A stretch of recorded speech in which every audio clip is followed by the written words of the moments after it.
Hello दोस्त, जय हिंद, वंदे मातरम। आप सभी को नमस्कार। तो कैसे हैं आप सभी? उम्मीद करते हैं मस्त, ज़बरदस्त और शानदार होंगे। तो जैसा कि आज हो चुका है 28 अगस्त और फर्स्ट शिफ्ट का एग्ज़ाम भी ख़त्म हो चुका है, तो हम आप सभी के बीच में आ चुके हैं एग्ज़ाम एनालिसिस कराने के लिए। तो 28 अगस्त के फर्स्ट शिफ्ट का सभी 40 प्रश्न लेकर आप सभी के बीच में आए हैं और ये क्वेश्चन हम पूरा डिटेल में करने वाले हैं। तो जिनका आने वाले शिफ्टों में एग्ज़ाम है तो ये वीडियो ज़रूर देखें, क्योंकि मैंने पूरा विश्लेषण इस वीडियो में कराया है। ठीक है, तो अगर आपने पूरा वीडियो देखेंगे, आप अगर पूरा वीडियो देखेंगे तो वीडियो में मज़ा आने वाला है। तो आप लोग वीडियो को पूरा देखिए, हमारे साथ बन रहिए और वीडियो अच्छी लगेगी तो वीडियो को लाइक कर लीजिएगा और चैनल को सब्सक्राइब करके बेल आइकन को प्रेस कर लीजिएगा। ठीक है, तो चलिए देख लेते हैं। और जिन भाइयों का एग्ज़ाम था वो कमेंट करके बताएंगे कि रियल क्वेश्चन है या नहीं। ठीक है, जिससे और भाइयों को भी भरोसा हो जाए। ठीक, चलिए देख लेते हैं। हमारा पहला क्वेश्चन क्या पूछा गया था। तो क्वेश्चन पूछा गया था कि भारत में राष्ट्रीय खेल प्रतियोगिता का सबसे उच्चतम स्तर कौन सा है। क्वेश्चन ऐसा पूछा गया है। तो ये जो राष्ट्रीय खेल होते हैं, नेशनल गेम्स, ये भारत में सबसे उच्चतम स्तर के खेल होते हैं। ठीक है, तो जिन्होंने ऑप्शन नंबर ए चुना होगा उनका सही आंसर हो जाएगा। ठीक है, तो ऑप्शन नंबर इसका सही हो जाएगा। ठीक है, राष्ट्रीय खेल। चलिए आगे देख लेते हैं। अगला क्वेश्चन हमारा पूछा गया था कि विंडोज़ सेटिंग खोलने के लिए कौन सा शॉर्ट कुंजी है। तो जो विंडो प्लस आई होता है वो विंडोज़ सेटिंग खोलने के लिए शॉर्ट कीज होता है। ठीक है, ऑप्शन नंबर ए भी इसका सही हो जाएगा। चलिए आगे देख लेते हैं। चिल्का और पुलकित झील भारत के किस क्षेत्र में स्थित है। तो चिल्का झील है जो ये हमारा चिल्का और पुलकित जो झील है हमारा, ये पूर्वी तट पे स्थित है। ठीक है, तो ऑप्शन में ये दिया होगा पूर्वी तट, वही आप लोगों का सही हो जाएगा। ठीक है, चलिए आगे देख लेते हैं। अगला क्वेश्चन हमारा पूछा गया था कवक जैसे मोल्ड और ईस्ट के लिए कौन सा एसिड है। ठीक है, ऐसे करके क्वेश्चन पूछा गया था। तो आइए इसके बारे में आपको डिटेल में बताते हैं। ठीक है, तो वीडियो में आगे बढ़ने से पहले आप लोगों से रिक्वेस्ट है कि वीडियो को पूरा देखिए। और हमने एकदम रियल और ऑथेंटिक क्वेश्चन आप सभी के बीच लेकर आया हूँ। जो पूछा गया था एग्ज़ाम में सेम वही क्वेश्चन है। ठीक है, तो आप हम पर भरोसा करिए और हमारे साथ जुड़ जाइए। मैं किसी भी एग्ज़ाम का एनालिसिस कराता हूँ और एग्ज़ाम से संबंधित क्वेश्चन भी लेकर आता हूँ। ठीक है, तो इस चैनल से अगर आप जुड़ेंगे तो आपको फ़ायदा ही फ़ायदा होने वाला है। ठीक है, चलिए आगे बढ़ते हैं। तो कवक जैसे मोल्ड और ईस्ट के लिए मुख्य रूप से न्यूक्लिक एसिड और लैक्टिक एसिड दोनों महत्वपूर्ण होते हैं। ठीक है, तो ऑप्शन में जो दिया होगा वो सही हो जाएगा। न्यूक्लिक एसिड या लैक्टिक एसिड, या दोनों दिया होगा तो दोनों सही हो जाएगा, ए बी करके। ठीक है, चलिए आगे देख लेते हैं। अगला क्वेश्चन हमारा पूछा गया है कि इनमें से कौन सा महाराष्ट्र राज्य का लोक नृत्य है। तो ये तमाशा महाराष्ट्र का लोक नृत्य है। ठीक है, तो महाराष्ट्र में और कौन कौन से नृत्य होते हैं जान लेते हैं। लावंगी, कोली, तमाशा, धनगरी, गंजा, दिंडी और गोधल शामिल है। ठीक है, ये सब भी महाराष्ट्र में होते हैं। ठीक है, तो इन सभी को भी आप लोग याद करके चलेंगे। चलिए आगे देख लेते हैं। अगला क्वेश्चन हमारा सर्वेंट ऑफ इंडिया सोसाइटी की स्थापना किसने की थी। ये की थी गोपाल कृष्ण गोखले जी ने। ठीक है, ये गांधी जी के राजनीतिक गुरु थे। ठीक है, चलिए तो इन्होंने 12 जून 1905 को पुणे महाराष्ट्र में स्थापना की थी। ठीक है, चलिए इसको आप लोग याद रखेंगे। आगे देख लेते हैं। ईश्वरचंद्र विद्यासागर का जन्म कहाँ हुआ था। तो आइए इनके बारे में हम आपको डिटेल में बताते हैं। तो ईश्वरचंद्र विद्यासागर का जन्म 26 सितंबर 1820 को पश्चिम बंगाल के बीरसिंह गांव, हुगली जिला में हुआ था। ठीक है, वे एक महान समाज सुधारक थे और शिक्षाविद और लेखक भी थे। उन्होंने बंगाल में महिला शिक्षा के प्रसार, विधवा पुनर्विवाह कानून और समाज में अंधविश्वास और कुरीतियों के खिलाफ महत्वपूर्ण योगदान दिया। ठीक है, तो आपका सही आंसर क्या हो जाएगा, ऑप्शन नंबर ए। ठीक है, इसका सही आंसर होने वाला है। चलिए आगे देख लेते हैं कि 2025 में अंतर्राष्ट्रीय बुकर पुरस्कार कन्नड़ भाषा में किस किताब को मिला है। तो ये जो हमारा है हार्ट लैम्प बुक है, इसी को मिला है कन्नड़ भाषा में पुरस्कार। ठीक है, चलिए कन्नड़ भाषा में हार्ट लैम्प बुक को बुकर पुरस्कार मिला है। ऑप्शन नंबर 20 का सही हो जाएगा। ठीक है, चलिए भानु मुश्ताक द्वारा लिखित और दीपा भास्टी द्वारा अंग्रेजी में अनुवादित शॉर्ट स्टोरीज का संग्रह है। ठीक है, ये पुस्तक।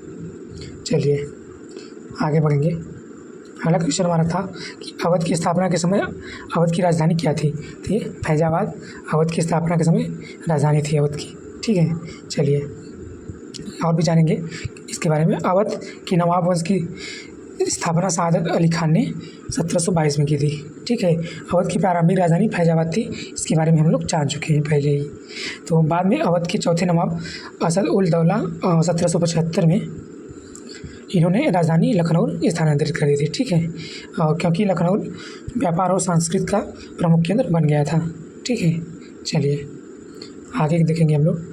अगला क्वेश्चन हमारा था कि स्वराज मेरा जन्मसिद्ध अधिकार है और मैं इसे लेकर रहूँगा। तो ये कथन किसका है? तो ये कथन है बाल गंगाधर तिलक का। आप लोग भली बात जानते होंगे इसको। ठीक है, अगला क्वेश्चन हमारा पूछा गया था अम्लीय वर्षा किसके कारण होता है? तो जो हमारा अम्लीय वर्षा होता है ये SO2 + NO2 के द्वारा होता है। ठीक है, सल्फर डाइऑक्साइड और नाइट्रोजन ऑक्साइड के द्वारा। ठीक है, चलिए आगे बढ़ेंगे। अगला क्वेश्चन हमारा है पौधों में प्रकाश संश्लेषण किसके कारण होता है? ये क्लोरोफिल द्वारा पौधों में प्रकाश संश्लेषण होता है। ऑप्शन नंबर ए इसका भी सही हो जाएगा। चलिए आगे देख लेते हैं कि 104वां जो संविधान संशोधन था इसके तहत किसको समाप्त कर दिया गया था? तो ऐसे 4 ऑप्शन दिया गया था। तो जो लोकसभा में आरक्षित सीटें थी इसको 104वां संविधान संशोधन के तहत समाप्त कर दिया था। ठीक है, ऑप्शन नंबर सी इसका भी सही होने वाला है। चलिए आगे देख लेते हैं कि स्लाइनेक्स एक्सरसाइज 2024 कहाँ आयोजित किया गया था? तो जो ये एक्सरसाइज है श्रीलंका और इंडिया के बीच हुआ था। तो ये से हो जाएगा श्रीलंका और वाई से हो जाएगा इंडिया, ये एक्स से हो जाएगा एक्सरसाइज। तो ये कहाँ हुआ था? तो ये हुआ था आपका विशाखापट्टनम, भारत में। ठीक है, चलिए और भी जानेंगे इसके बारे में हम लोग। तो जो स्लाइनेक्स 2024 एक्सरसाइज है यह एक द्विपक्षीय नौसैनिक अभ्यास था जो 17 से 20 दिसंबर 2024 तक हुआ था। ठीक है, और यह 12वां संस्करण था। अगर आपसे पूछ ले इसका संस्करण तो ये 12वां संस्करण था। ठीक है, और ये विशाखापट्टनम भारत में हुआ, इसके बारे में हम आपको पहले बता चुके हैं। चलिए आगे बढ़ेंगे हम सभी। तो इसके बारे में और जानेंगे कि जिसमें INS राणा और INS ज्योति ने भाग लिया था, इसकी शुरुआत 2005 में हुई थी। तो आपसे पूछ ले स्लाइनेक्स एक्सरसाइज जो है इसकी शुरुआत कब हुई थी? 2005 में इसकी शुरुआत हुई थी। ठीक है, यह अभ्यास 2 चरणों में होता है, हार्बर और सी फेज में होता है, जिससे दोनों देशों की समुद्री साझेदारी और तालमेल को मजबूत करता है। ठीक है, तो ये 2 चरणों में होता है, इसको भी आप लोग याद रखेंगे। चलिए आगे देख लेते हैं।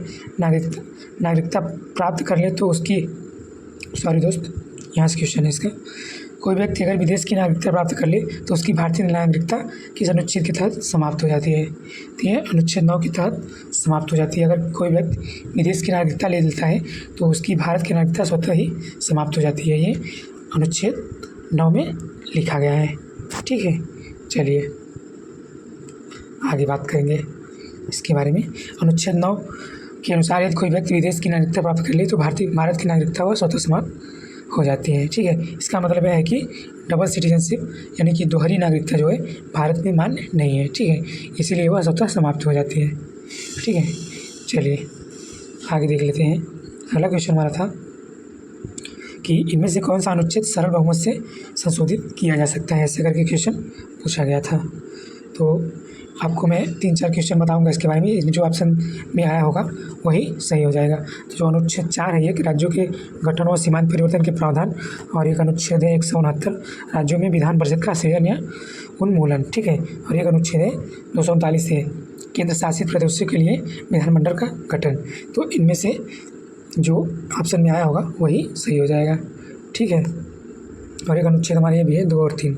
ठीक है, तो जो इन चारों में से जो ऑप्शन आया होगा वो सही हो जाएगा वहाँ पे। ठीक है, चलिए अगला क्वेश्चन देख लेते हैं।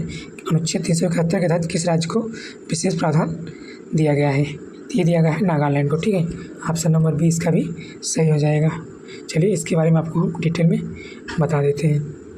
तो हम बात करेंगे अनुच्छेद 371, तो ये महाराष्ट्र और गुजरात को विशेष प्रावधान दिया गया है। ठीक है, और 371 में नागालैंड को विशेष प्रावधान दिया गया है। ठीक है, 371 में असम को विशेष प्रावधान दिया गया है। और बात करेंगे 371 की, तो मणिपुर को विशेष प्रावधान दिया गया है। वहीं पे हम बात करेंगे 371 की, तो आंध्र प्रदेश को विशेष प्रावधान दिया गया है, आंध्र प्रदेश और तेलंगाना को। ठीक है, और हम बात करेंगे 371 की, तो सेंट्रल यूनिवर्सिटी इन आंध्र प्रदेश को विशेष प्रावधान दिया गया है। ठीक है, चलिए आगे बात करेंगे 371 की। तो ये सिक्किम राज्य को विशेष प्रावधान दिया गया है। और हम बात करेंगे 371 जी की। तो ये मिजोरम राज्य को स्पेशल राज्य का दर्जा दिया गया है। ठीक है, तो बात करेंगे हम वहाँ पे 371 एच की। तो ये अरुणाचल प्रदेश को विशेष राज्य का दर्जा दिया गया है। ठीक है, चलिए और जो 371 जे है, 371 जे नहीं दोस्त, 371 जो आई है ये हमारा कर्नाटक से संबंधित, कर्नाटक को विशेष प्रावधान दिया गया है। ठीक है, तो ये जितने भी फैक्ट हम बताएंगे आप इसको स्क्रीनशॉट लेकर रख लीजिए। और एक बात और है कि आपको अगर PDF चाहिए तो PDF आपको टेलीग्राम पे मिल जाएगी। ठीक है, तो वहाँ पर एक मिस्टेक हुआ है, जो 371 आई है वो गोवा से संबंधित है। ठीक है, तो जो 371 जे है ये हमारा कर्नाटक से संबंधित है। ठीक है, थोड़ा सा मिस्टेक है, ध्यान दीजिएगा आप सभी। ठीक है, चलिए अगला क्वेश्चन हमारा पूछा गया था, DRDO द्वारा विकसित अश्विनी रडार से सुरक्षा किसको मिलती है? तो ये भारतीय वायुसेना को मिलती है। ऑप्शन नंबर 20 का सही हो जाएगा। चलिए अगला क्वेश्चन देख लेते हैं, चिली, पेरू और बोलिविया किस महाद्वीप में स्थित है? ठीक है, तो ये दक्षिण अमेरिका में स्थित है। ऑप्शन नंबर 20 का सही हो जाएगा। चलिए आगे देखेंगे, सरकार द्वारा 6G अनुसंधान एवं विकास और परीक्षण के लिए कितने परीक्षण केंद्र की स्थापना की गई है? तो 2 परीक्षा केंद्रों की स्थापना की गई है। ठीक है, ठीक है, 6G टेराहर्ट्ज टेस्ट बेड और दूसरा है advance optical communication test bed. ठीक है, तो ऑप्शन में ये या तो दोनों में से एक दिया होगा या तो 2 दिया होगा, तो वही आपका सही होने वाला है। ठीक है, चलिए अगला क्वेश्चन है, 1950 के दशक में भारत किस प्रकार की वस्तुओं पर ध्यान केंद्रित कर रहा था? तो ये प्राथमिक उत्पाद की वस्तुओं पर ध्यान केंद्रित कर रहा था। ऑप्शन नंबर 20 का सही हो जाएगा। चलिए इसके बारे में डिटेल में जान लेते हैं। तो 1950 के दशक में भारत मुख्य रूप से प्राथमिक उत्पादों जैसे जूट, चाय, कपास और वस्त्रों पर ध्यान केंद्रित कर रहा था। उस समय भारत की अर्थव्यवस्था प्रायः कृषि पर आधारित थी। ठीक है, और कुल निर्यात का बड़ा हिस्सा इन प्राथमिक उत्पादों का था। ठीक है, चलिए आगे देख लेते हैं, प्रकाश संश्लेषण के लिए कौन सा पिगमेंट जिम्मेदार है? तो यह है क्लोरोप्लास्ट। ठीक है, ये प्रकाश संश्लेषण के लिए पिगमेंट का जिम्मेदार है। ठीक है, क्लोरोप्लास्ट ऑप्शन नंबर ये सही हो जाएगा इसका। चलिए तो बात कर लेते हैं क्लोरोप्लास्ट के बारे में। तो पत्तियों और हरे हिस्सों में पाया जाने वाला हरित रंग का पिगमेंट है। इसमें मुख्य पिगमेंट क्लोरोफिल होता है, जो सूर्य की रोशनी से अवशोषित होता है। ठीक है, अगला क्वेश्चन हमारा है, उमा भारती मामले में सुप्रीम कोर्ट ने किस अनुच्छेद में संशोधन किया था? तो उमा भारती मामले में सुप्रीम कोर्ट ने सीधे तौर पर किसी अनुच्छेद में संशोधन नहीं किया था। यह मामला बाबरी मस्जिद विध्वंस से संबंधित था। ठीक है, और सुप्रीम कोर्ट ने इसमें विभिन्न विधिक प्रक्रियाएं और मुकदमे संबंधित आदेश दिए थे, परंतु अनुच्छेद 142 के तहत न्यायालय ने पूर्ण न्याय प्रदान करने के लिए दिशा निर्देश दिए थे। ठीक है, हालांकि इस मामले में चर्चा हुई कि कर्नाटक में विधायकों की संवैधानिक सुरक्षा जैसे अनुच्छेद 361 पर कितना बड़ा प्रभाव पड़ सकता है, लेकिन सीधे अनुच्छेद का संशोधन इस केस में नहीं हुआ था। ठीक है, चलिए आगे देख लेते हैं, एथलेटिक्स चैंपियन में 200 मीटर में भारतीय राष्ट्रीय रिकॉर्ड किसने बनाया है? तो ये बनाए हैं अनिमेष कुजूर ने। ठीक है, तो इन्होंने 200 मीटर में ये रिकॉर्ड बनाया है। चलिए अनिमेष कुजूर